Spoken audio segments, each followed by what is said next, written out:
I originally met the sheriff at JSO. I was currently still in as an employee as a correction officer. I came in there, and at that time, he was my chief, and we originally met that way. Later on down the line, a relationship formed from there, and it has been going on, on and off since that time of me being employed with the sheriff's office. And when he became the sheriff, the relationship continued.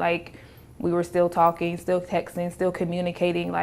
Nothing out of the norm was going on when he was the sheriff. And like I said, I was still employed with the JSO, so we were just working, and we remained friends throughout that time. And we're still dating? Yes, correct. So did it get more difficult to kind of coordinate your relationship, in terms of seeing each other? No, seeing each other was on a regular.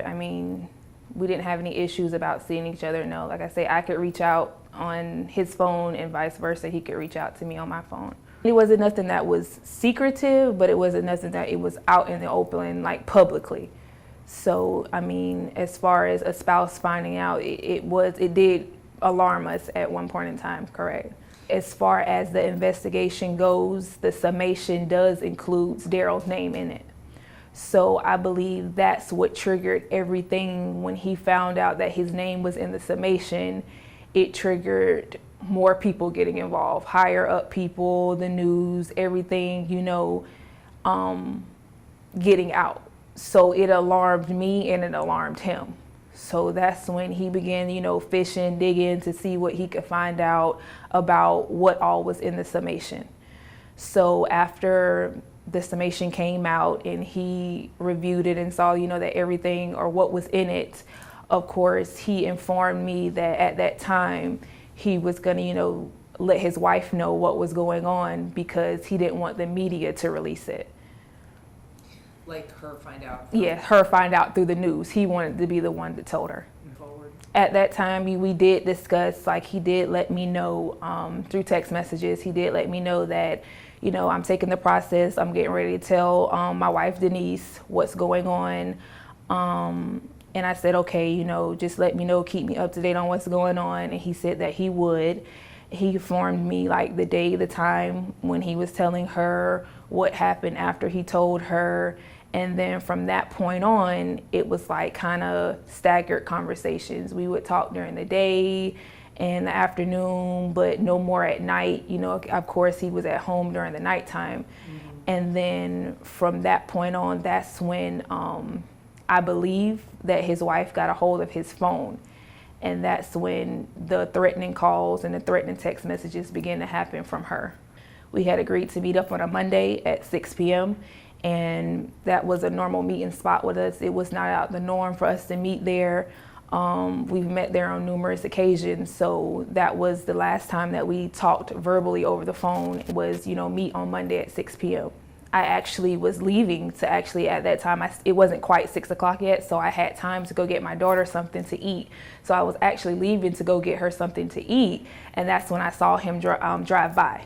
So I made a U-turn and followed him back. He signaled me to go to the left at first, and that's when I followed him to the left. And there was no parking spots in that cul-de-sac. So we pulled out of that cul-de-sac and went ahead and went to the park where we normally meet at. At that time, I pulled into the park. It looked like a soccer game was going on. So there wasn't any available parking spots next to each other, side by side for us to talk. So we circled the parking lot once again. At that time, we then crossed the street. He crossed the street to go over to, I believe, Oakleaf Elementary is a school. And that's when I noticed behind me that at that time I felt like I was being set up because his wife was behind me and she had a phone that she was recording on. And at that time we crossed over to the parking lot and we went in a circle. And after we followed each other in a circle a couple times, I then tried to leave the parking lot because I noticed that, okay, this is going wrong. Now I feel like this is being a setup because nobody's getting out the car. And at that time, she turned her truck and she blocked me in to where I couldn't get out. And at that time, he then called the police there. At that time, I saw him hold up the radio inside of his truck. So I knew at that time that he was probably calling the police. So when he radioed for the police to come, 2 police officers came. They circled behind me, turned their lights on. They walked up to my window, asked for my driver's license. I gave them my driver's license. At that time, his wife got out the car with her phone, and she was still recording everything. She was very belligerent. She was cussing, hollering, yelling, saying all types of names, calling me all types of names in front of my daughter. What was she saying? Like, what was She was like, yeah, we got you now, you black bitch. You're going to jail today. He doesn't want you hoe. Just stuff like that a 7-year-old, of course, and she shouldn't be hearing. So at that time, the police officer walked over to Darryl in his truck. Darryl never got out of the truck, only his wife. And this officer walked over to Darryl's truck and asked him, I guess, what was going on. At that time, the officer came back to me and asked me to step out the vehicle. I stepped out the vehicle.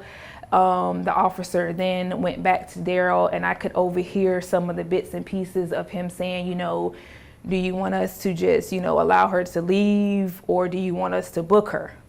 At that time, he said, go ahead and write it up. So the officer came back to me, and he took my hands and placed them behind my back and told me that I was being arrested for trespassing and stalking. And what are you thinking at that point? At that point, the first thing that crossed through my mind, I immediately looked at Darryl. And the look on Darryl's face, it said that it was more of a look like, I didn't want to do this to you, but I'm kind of have my fingers tied because my wife is here, so I have to cover myself up. It was just a look that, I can't describe the look that he had on his face. It's very hard to describe the look that he had on his face at that time.